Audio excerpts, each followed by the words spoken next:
Gente, a terceira qualificadora que nós temos no terceiro inciso é essa: com emprego de veneno, fogo explosivo, asfixia, tortura ou outro meio insidioso ou cruel de que possa resultar perigo comum. Antes da gente começar a destrinchar essa daqui, que é uma das maiores, a gente tem que saber diferenciar o que é meio insidioso de meio cruel. O meio insidioso, ele consiste numa fraude, em você agir de forma, claro, que a vítima não tenha consciência para que aquele crime venha ocorrer.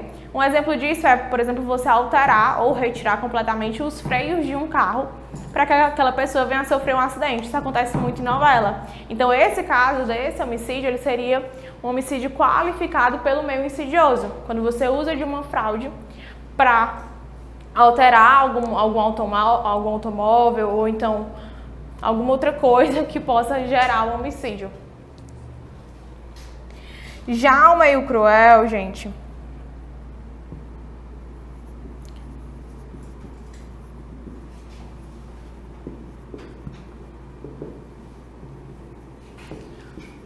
tá ligado a proporcionar um sofrimento intenso para a vítima antes que ela morra. Você tem o dolo de matar, a sua intenção é matar, só que antes de você chegar ao seu resultado final, você quer causar dor e sofrimento àquela vítima. Então, você acaba desferindo vários disparos de armas de fogo em regiões não letais do corpo dela para que ela venha sofrer. Por exemplo, dar um tiro no joelho, depois no braço, até que você realmente venha a ceifar a vida dela. Pode acontecer também a questão de mutilar um corpo depois da morte. Se você, primeiro, se o laudo, né, constatou que aquela morte ela foi em razão do primeiro tiro que foi na cabeça, por exemplo, e depois aquela pessoa já estava morta no chão, você continuou a disparar, por exemplo, contra as pernas ou contra os braços, essa crueldade, depois que a vítima já está morta, ela não vai entrar dentro dessa qualificadora. Ela pode, no máximo, chegar a ser uma destruição total ou parcial de cadáver, que aí é outro crime. Mas essa crueldade ela tem que ser enquanto a vítima está viva, para que ela realmente venha a sofrer intensas dores. Alguma dúvida entre a diferença desses dois?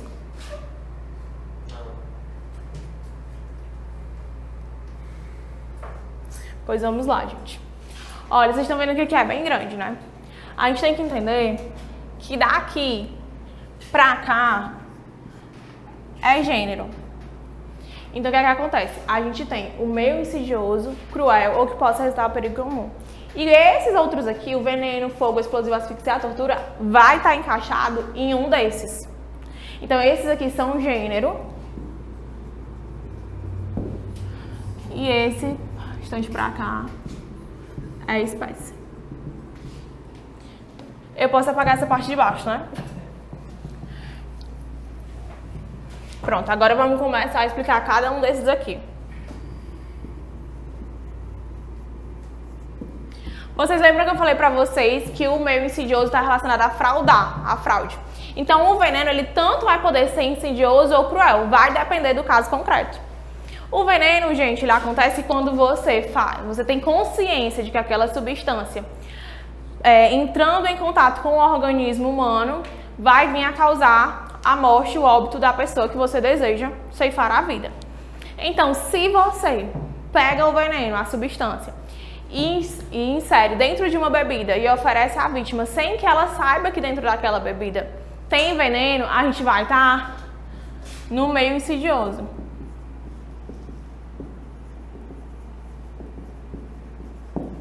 Agora, se você pega aquela vítima e você informa para ela antes que naquela bebida tem veneno e que ela tem que tomar porque você vai matar ela e você faz com que ela venha a ingerir aquela substância contra a vontade dela, usando da força e da violência, a gente vai estar com o meio cruel.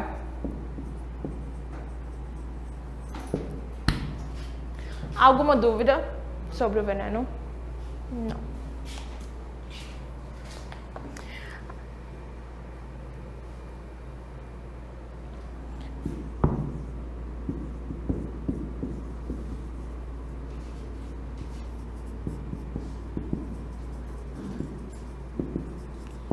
Para que a gente tenha uma condenação por homicídio qualificado com emprego de veneno, a gente vai ter que ter sempre um exame toxicológico para que ateste que aquela substância realmente era veneno e foi realmente o que causou a morte da vítima.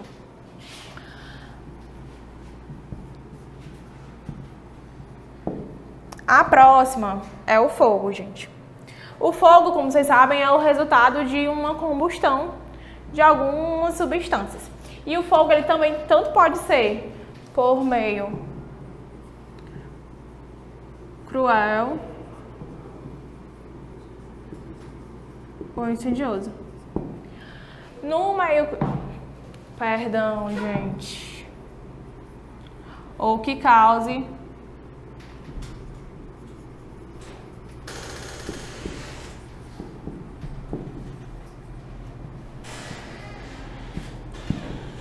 perigo comum. Quando é que o emprego de fogo vai ser cruel? É quando você, por exemplo, pega aquela vítima, coloca, por exemplo, em um canto fechado, joga gasolina e deixa ela ali morrendo para que ela venha a morrer em razão das queimaduras. Quando é que ele vai resultar perigo comum? É quando você, em vez de forma isolada, digamos que tocar fogo naquela pessoa, você decide ir tocar fogo na casa dela inteira. Você causa um incêndio generalizado. Essa questão de colocar fogo na casa inteira vai resultar perigo a outras pessoas. Por mais que você queira ceifar a vida de somente um integrante da família, se aquela família inteira estiver em casa, você pode acabar tendo a morte de todos que estão dentro da casa. Inclusive, pode acontecer daquele fogo se espalhar pela vizinhança e vir a ocorrer a morte de outras pessoas que estão ali próximas. Para a gente ter o resultado de perigo comum, a gente não precisa de uma comprovação de que realmente existiam várias pessoas ali próximas que ficaram em situação de perigo. A gente só basta que, no caso concreto, seja possível entender que aquela situação colocou um número indeterminado de pessoas em perigo. E se houver, por exemplo, a comprovação de que realmente algumas pessoas foram colocadas em risco, aí a gente vai ter tanto o homicídio qualificado pelo emprego de fogo, como o crime de dano, tá? Alguma dúvida sobre o fogo? Pois vamos para o explosivo.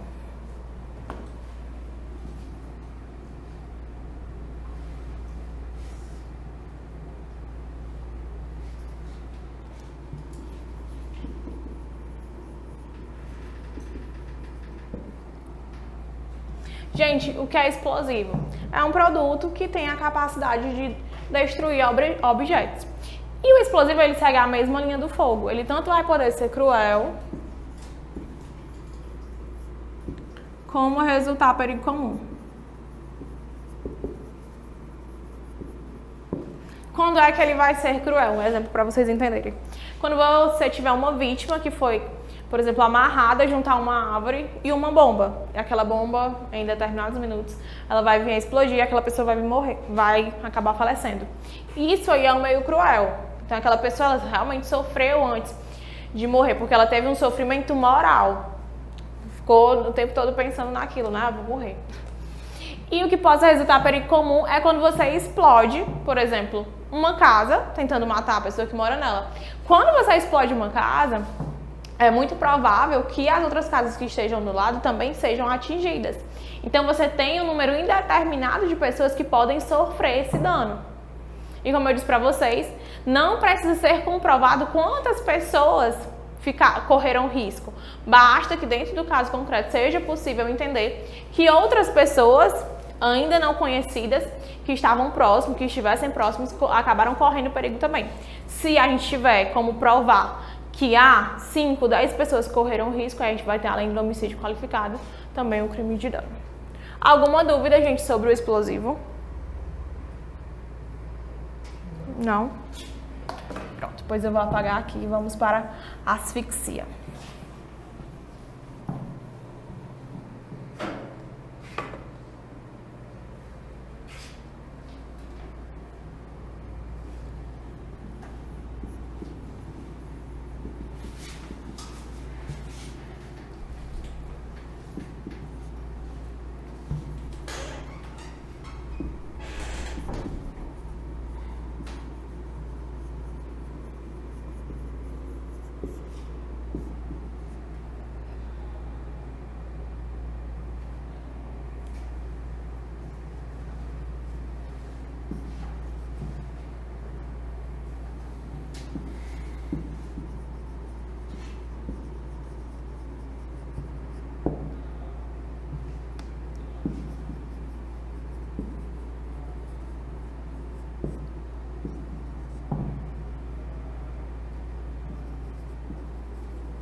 Acho que não pega mais, né? Aqui.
Vamos lá, gente. A asfixia, ela se divide em todas essas setinhas que eu coloquei aqui pra vocês. Ela tanto pode acontecer por estrangulamento, esganadura, sufocação, enforcamento, afogamento, soterramento e imprensamento. Nesse primeiro aqui, no estrangulamento, a gente vai ter o uso de força por parte do agente, mas ele vai se valer de algum meio. Por exemplo, ele vai pegar uma corda e com as próprias mãos, no pescoço da vítima, fazer o estrangulamento. Já na esganadura, o agente ele vai agir de modo direto, ele não vai usar nenhum objeto, ele vai usar as próprias mãos para realizar a esganadura e assim a vítima vir a óbito. Já na sufocação, é quando a gente tem algum meio, algum objeto que impeça a respiração daquela vítima, tanto pelo nariz como a boca. Pode ocorrer, vocês já assistiram filmes que aqueles vilões, eles pegam aqueles sacos plásticos e colocam na cabeça da vítima? Isso aí é o sufocamento.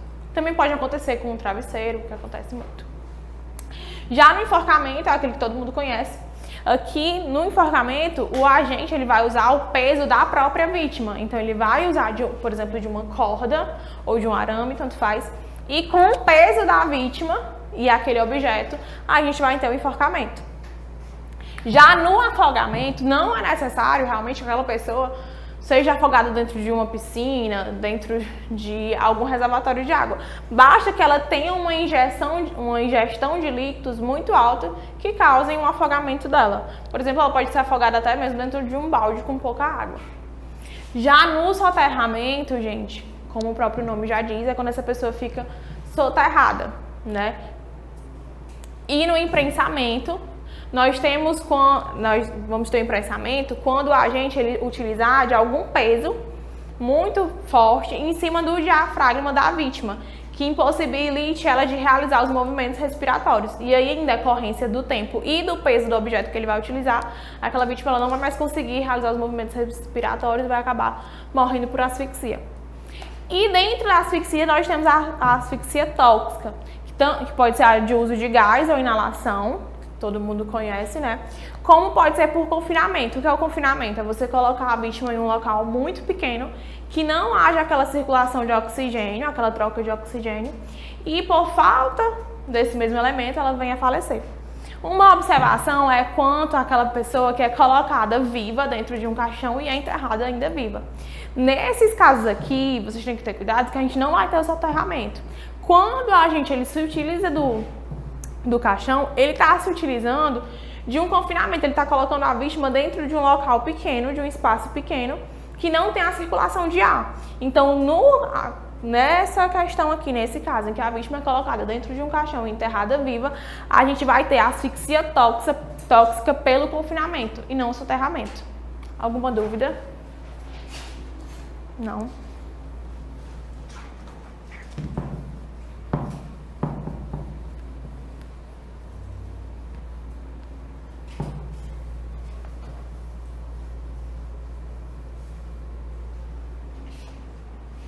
Gente, só voltando aqui na questão do explosivo, uma observação. Nessa questão do explosivo, quando a gente tiver a morte da vítima, aqui no explosivo, quando a gente tiver a morte da vítima, e em razão desse explosivo, a gente teve vários crimes de dano, por exemplo, outras casas foram destruídas, automóveis que estavam perto foram destruídos. O nosso agente aqui nesse crime, ele não vai responder pelo crime de homicídio e pelos danos que ele causou. Ele vai responder somente pelo crime de homicídio, em razão do fato de que o crime de homicídio ele é bem mais relevante, tem a pena bem maior do que o crime de dano, previsto no artigo 169. Agora vamos para tortura.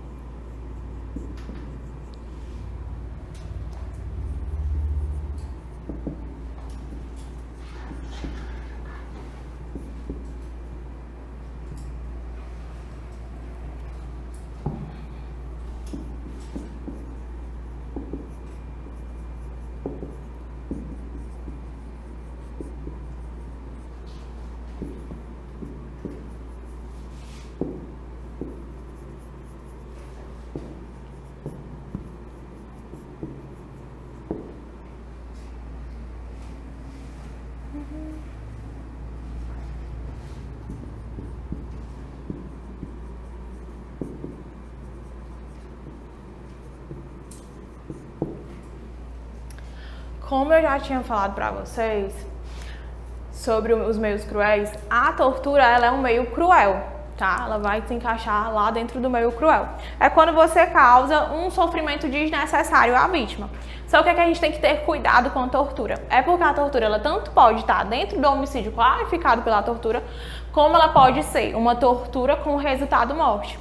E para a gente conseguir diferenciar isso, a gente vai ter que olhar o elemento normativo. Se vai ser dolo, aqui, dolo para morte. E aqui a gente vai ter o dolo somente para a conduta de torturar. E para a morte a gente vai ter culpa.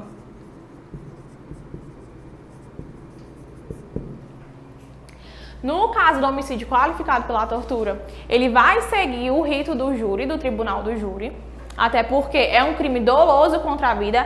A intenção do agente aqui era realmente ceifar a vida da outra pessoa, ele somente utilizou da tortura para chegar até esse resultado. Já na tortura com resultado morte, a intenção do agente era somente de torturar. Ele não tinha a intenção de causar a morte daquela vítima. Só que por algumas circunstâncias alheias à vontade dele, a vítima, em razão da tortura, acabou vindo a óbito. Aí, nesse caso aqui, a gente tem um exemplo de crime préter-doloso. Na primeira conduta, a gente tem o dolo. E nessa segunda aqui, como eu já coloquei pra vocês, a gente tem a culpa.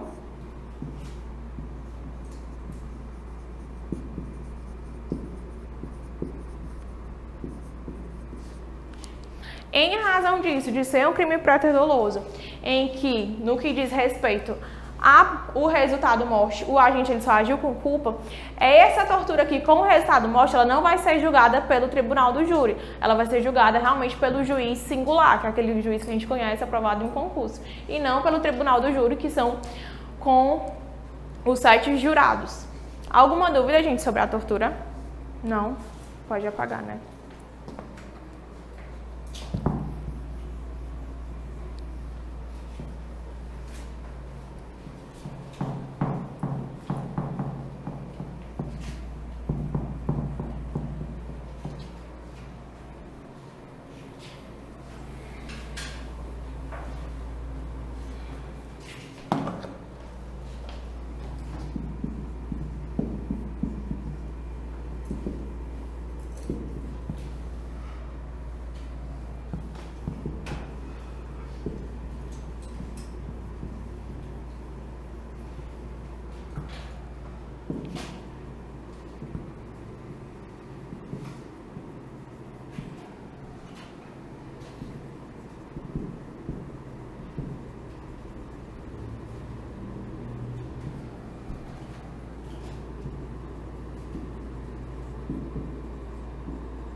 Ó, gente, na primeira parte nós temos a traição.